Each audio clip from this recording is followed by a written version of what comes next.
중공 중앙은 19기 6중 전회를 열어 결의를 통과시킨 후 회의 성명을 발표했습니다. 이번 회의는 원래 제20차 전국 대표자 대회를 준비하는 겁니다. 중공 내부의 일이 어떻게 되건 그건 자신의 일이죠. 하지만 중공은 억지로 창당 100주년과 연결을 지으려고 이번 회의를 역사의 전환점으로 격상했습니다. 그 결과 중공의 심각한 몰락의 징후가 드러났습니다. 중공 역사상 3번의 결의가 있었습니다. 1945년 첫 번째 결의가 있었습니다. 중공은 많은 시도와 실패를 겪었습니다.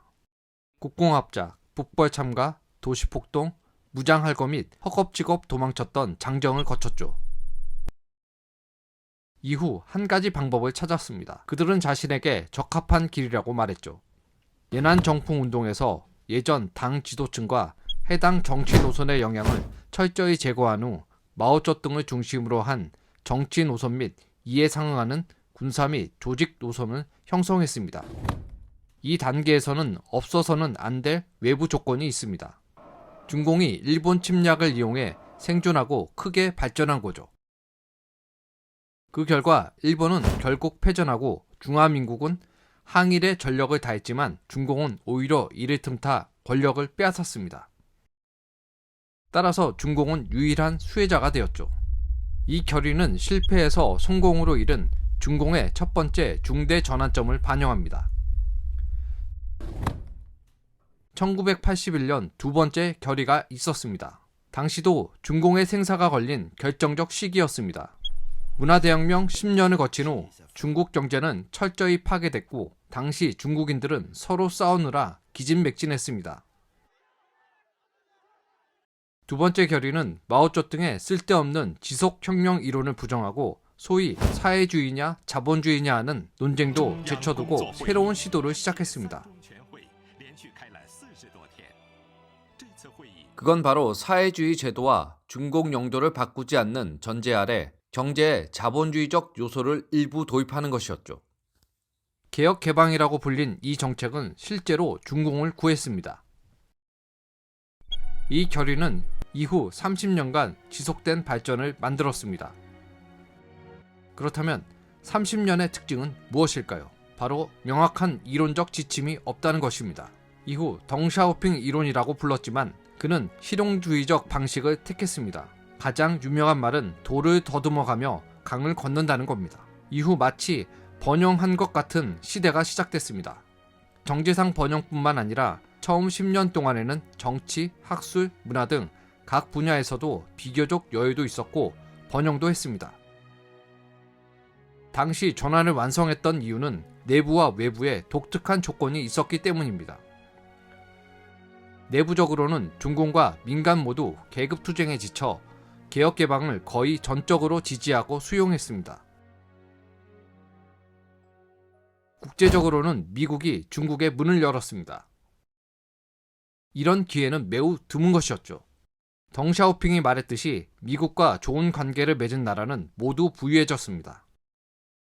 앞선 두 가지 결의는 확실히 중공 역사상 두 가지 주요 전환점을 나타냅니다. 문제는 이번에 새로운 세 번째 결의에 있습니다.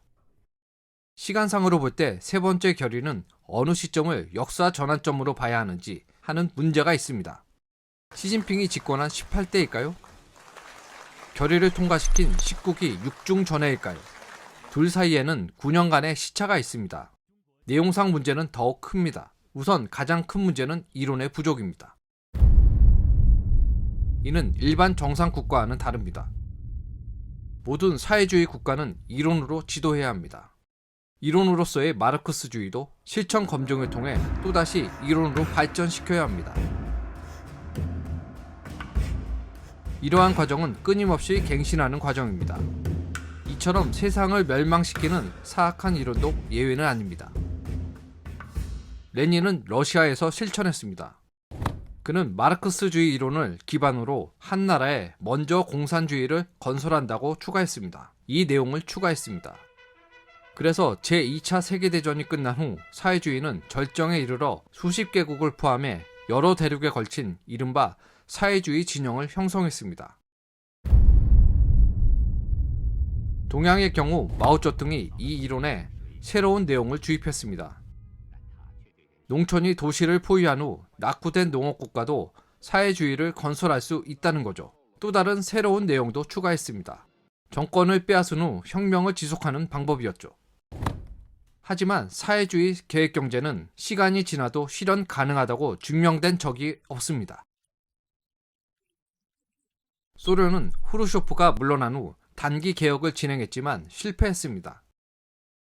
고르바초프가 다시 개혁을 진행했지만 결과는 실패였죠. 결국 소련은 공산주의를 포기하고 완전히 해체됐습니다.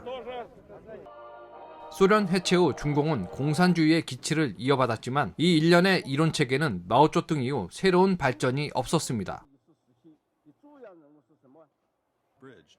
덩샤오핑은 마르크스, 레닌, 마오쩌둥의 교리를 약화시켰죠. 그는 실용을 중시했습니다. 즉 공산주의의 이론에 일부 공헌했거나 어떤 의미에서는 풍자했다고 할 수도 있죠.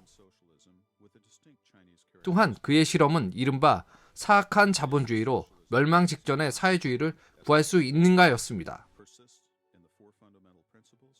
그는 서로 다른 두 제도를 통합하려고 했을 뿐이죠. 덩샤오핑은 특정한 조건 하에서 일부 성공했습니다. 하지만 덩샤오핑 이후 대가 지날수록 더 나빠졌습니다. 탐계 대표니 과학발전관이니 이름도 긴 시진핑, 신시대 중국 특색의 사회주의 사상 등이었죠.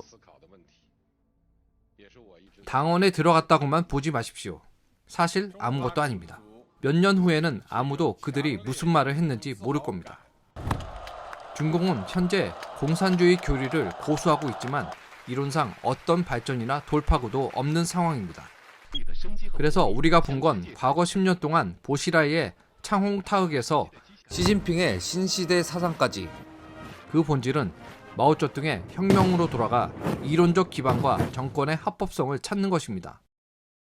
이는 공산당 정권의 쇠퇴 징조입니다. 공산주의 정권은 이론이 필요하기 때문에 이론이 죽으면 정권을 유지할 수 없습니다. 또한 내부 환경의 변화도 들 수 있습니다. 이는 두 번째 결의와 다릅니다. 당시 당과 민간은 문화대혁명을 부정하고 개혁개방을 지지하는데 상당한 일치를 보았습니다.